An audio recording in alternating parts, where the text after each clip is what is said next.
Hello, everyone, and welcome into Post-Show Headlines. I'm Andrew Salciunas. He's John Kincade, and because it is a football Friday leading up before the Eagles and Chiefs, we have the Birds pregame plan edition of Post-Show Headlines, where we do 5 downs, really 4 downs and a bet. So here's what we'll do. John's got the first down question. We discuss it, then we go to down 2, 3, 4. You get it. It's really not that hard to understand. Simple concept.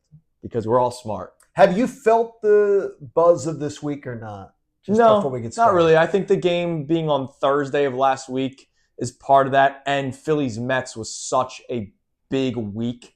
I think it sucked the oxygen out of the city. Yeah, but I think excited. I think tomorrow and Sunday you'll all start to amp up. All right, here we go. So first down.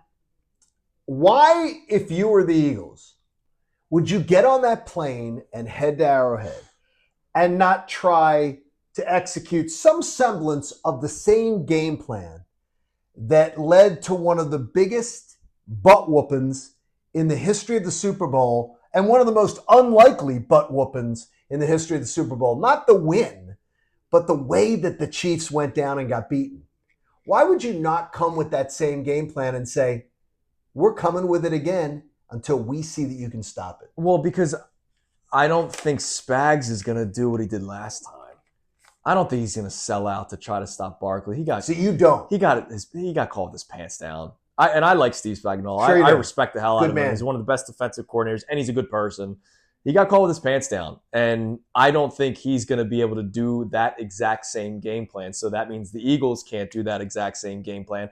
And if they do drop back more into coverage, I would like to see more from Saquon in this game because he struggled. The team did not run the ball very well in week 1 against the Cowboys. So I would not go into the same game plan because I don't expect the Chiefs to have the same game plan. Okay, if I was to say to you in this same line of questioning, first 10 plays, how many are runs, how many are passes? I would say more passes. But we talking like 6-4? 7? 7? Because you got to get AJ going. Okay. You can't have AJ Brown not get a target until the 4th quarter. Target, not even reception. I'm talking about a target. And if Dallas Goedert does not play, as our man Andrew Pacheco has pointed out so wonderfully, it takes away from the ground game. Sure His absence not only takes away from that middle of the field pass game, but Dallas Goedert being the great blocker that he is. Imagine losing one of your better blocking options. And he also mentioned the Johnny Wilson absence. Sure. It could be more one-on-one stuff with Saquon, who you still see him winning that battle. But I think you're going to have to throw the ball a little bit more this weekend against the Chiefs. And I think you want to get Hurts going, to get Brown going, to get Devonta going early. I think they pass more heavily in the first half, run more heavily in the second half. And I love it. Yeah. I think it's going to be a great plan. But just don't take your foot off the gas pedal. That's all. Please don't. All right, question 2. Speaking of passing and running and what you do early, are you okay if I told you Sunday is an AJ and Devonta game? It's not, Mechie. It's not Dotson. Maybe not even Barkley as much. Sunday, it's going to be the guy throwing the football, obviously, in Jalen Hurts. But it's going to be like 10 targets for A.J. Brown, 8 targets for Devonta Smith.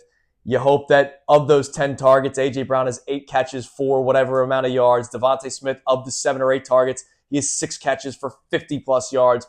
Are you okay if I told you that would be the game on Sunday? Here's why I would love it. Oh, love with a heart. Well, first off, did I get a win? Yes, because I think the Eagles are going to win. Okay. So here's why I'd love that. Because of the fact I want Sean McVay and his coaching staff heading into the big game next week. Sure. And I think it's a huge game because I think the Rams are one of the biggest obstacles in the NFC. They'll be 2-0 to start the season. So to me, I would love the Rams to have the Cowboy game tape to watch and then to see, oh my, they can do this too. Yeah. They can play a wide open passing attack too.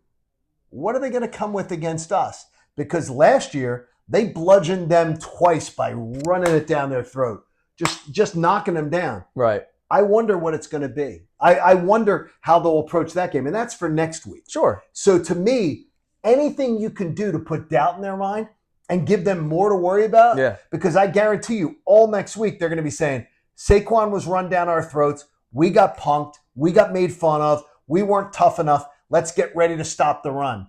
You better be ready to pass next week, so I want to see passing this week. Yeah, all right, that sounds good. Oh, I love it. I love that idea. I would love to see I'd love to see a high-flying passing game. By the way, weather conditions are going to be a little warm. Yeah. They're going to be hot, but it's going to be perfect in Kansas City. And that's why I think that will be a factor, and that's why I think when we do our bets prediction, okay, I have Jalen Hurts numbers that I would like to give. Good. All right, third down. Earlier today on the air, I said to you guys that I just have a feeling, right, that Jihaad Campbell gets unleashed a little bit this weekend.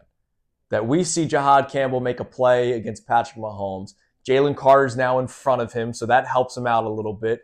I think Jihaad Campbell will probably... So you're saying they're sending Jihaad Campbell? Yeah, at times, yeah. They're unleashing him and going, get after the quarterback. Okay. Because I still question the edge rushers. I do.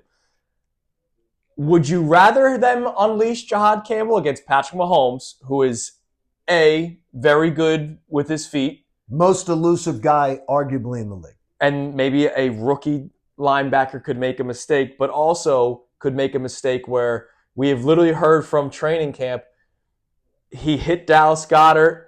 He touched Jalen Hurts at one point with the red jersey. He was doing no-nos, Jihaad Campbell was.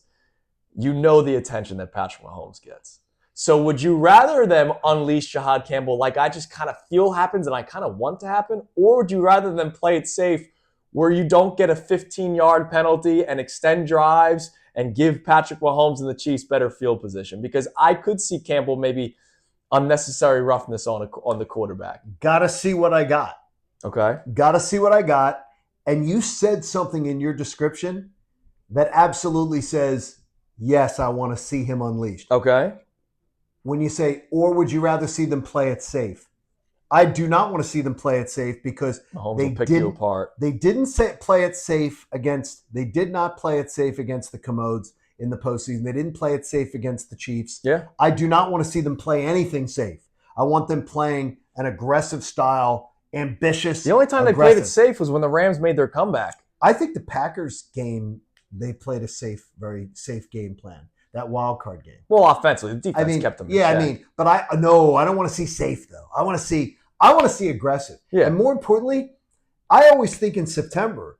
Again, it comes back to what I was saying earlier. The more stuff you put on tape, for the opposition to have to look at, and they go, "Oh God, they now are going to worry about that." Yeah. And then who knows if that starts to get in their heads, when that starts to be a problem.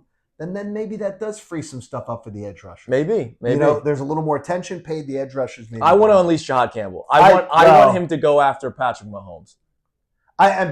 His strike speed, fear. Okay, his speed. Even what you say is, he may not get him. Yeah. But he may run him to somebody else. Sure, absolutely. Or more importantly, he just may disrupt the play. Yeah. It may not end up where in another week it ends up in a sack. Yeah. It ends up in something that ends up on the actual score sheet. He may get a hurry. Yeah. He may get I don't give a damn about that. I love your idea. Make him uncomfortable. The only thing I worry about is the 15-yard penalty. I could see that. I can't worry about that. I know. I could just see that happening though. All right, what's our fourth down question? Okay, on Monday morning's episode of Kincade and Salciunas at 6 a.m., who or what are we talking about as sort of like our overwhelming storyline of the weekend? Are we talking more an offensive stories, defensive stories? And if you have any names for me, like we asked Andrew DeCecco on the show today, you go back and watch, Andrew DeCecco was very clear to say, it's going to be A.J. Brown. We're talking about A.J. Brown. I got a weird feeling we're talking about A.J. Brown on Monday, but he's not the story. I've got an answer for this, but I want to hear yours. Is it the offensive coordinator? Yes. Because that's my answer. Oh, I can't believe it. No. Embellish, because we may not have the same. All right. So my reasoning is obviously the second half of the game against the Cowboys, I don't think he made the necessary adjustments. Now, I do believe that the weather had a factor, the 1 hour delay from the Lightning.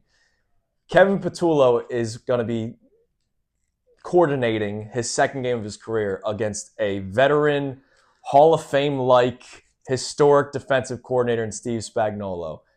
And if he outcoaches Steve Spagnuolo, we're going to be saying, damn, they trusted this guy for a reason. Nick Sirianni loved Kevin Patullo. I will applaud him for it. If he can out-duel Steve Spagnuolo, I'm talking about from coach to coach, we're going to be feeling pretty good about this Eagles offense moving forward. Okay, I think we're going to be talking about the coordinators. Okay.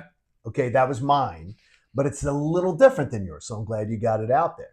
Mine is, I think Patullo will take a step forward and have a better performance than he had in week 1. I think he will not have a pucker up, sort of get conservative in the fourth quarter like he did against Dallas. Yeah. I think we're going to be talking about Vic Fangio's defense, though, having yet more wrinkles to be able to relate to the Chiefs, and that this Eagles coaching staff had some things up their sleeves. But I also think we're going to be talking about Andy Reid's coaching staff having a far superior plan that keeps this game much closer than the Super Bowl. Okay. And that we're going to be talking about the fact is the Chiefs came into that game, boy, they had a much better plan. They had a better plan for Hurts. They had a better plan for everybody in this game. Okay. I think the coordinators are going to be getting a lot of bouquets from both sides. I don't think this is going to be an easy game. Sure. But so I think we're going to be talking about the Chiefs came to play and with a much better plan than they did the last time. Okay. All right. 5th down bets. Yes. Jalen Hurts, 208.5 is his over-under in passing yards. I do think he's going to throw the ball more. I know that feels like a bet that we've talked about for the last 18 games, and the under always hits. You know how he plays up against certain teams, and the Kansas City Chiefs are one of them. And I think it will be a necessity this weekend to throw the ball a little bit more. I also want to stay aggressive. So this is a lot of an I want thing. Right. I just hope Kevin Patullo also does it. I hope that they stay aggressive, which means still throwing in the third and fourth quarters despite the score. So I like Jalen Hurts' over in passing yards of 208.5. How about an anytime touchdown trifecta? This is ballsy. It really is. Jalen Hurts. Always a good Devonta Smith. Okay. Who's my third? This one may get you. On this one, who's my third? Jalen Hurts, Devonta Smith. Come on now. Saquon Barkley. Oh. There's my three. Maybe They're you go all AJ going Brown. in. There's my trifecta. Or defensive special teams anytime. Well, you see, I'm not getting that ballsy. I want to win the bet. So that's what I'm putting on my Bet Parks app. I'm going to do it a trifecta, anytime touchdown, the three of them. Have a little fun on Sunday. That'll be for $5, by the way. By the way, my sportsbook does not have receiver props yet because I think they're waiting on the Dallas Goedert status. Yeah. I would go back to what I did last week that did not hit. I had the over-under for A.J. Brown receptions at 4.5. I think they feed him the ball. Sure. And so I'm going to go back to that well. But I bet you his over-under will probably be 5.5. Sure. And I'll still take still it. hit the over. I'll still take it. I hope. All right, everybody enjoy yourself Great on weekend. Sunday. Monday, we do the post-show headlines, the post-game edition, reacting to the Eagles game against the Chiefs. So we'll be back at it Monday. A lot of stuff next week. It's the L.A. battle next week. Phillies, Dodgers, and the Phillies will have a chance to clinch the division in L.A. Guaranteed, they're going to have a chance to clinch the National League East in L.A. And that's if they don't clinch it Sunday at Citizens Bank Park. And by the way, the Eagles then play the Rams that Sunday. So it's L.A. week. It's crazy. It's going to be a lot of fun. We should wear sunglasses all week in studio. You can do that. Or not. You can do that. Yeah. Those are yours. Everybody have a great day. Have a great weekend, and we'll talk to you on Monday. See you. Hey guys, Andrew Salciunas, host of Kincade and Salciunas. Just want to thank you for checking out all of our great videos that we have on our YouTube channel every single day. Make sure, if you can, please like and subscribe and check out all the videos that we have on our YouTube channel, whether it's for us, Kincade and Salciunas, of course, our midday show, as well as Unfiltered with Bill and Ricky.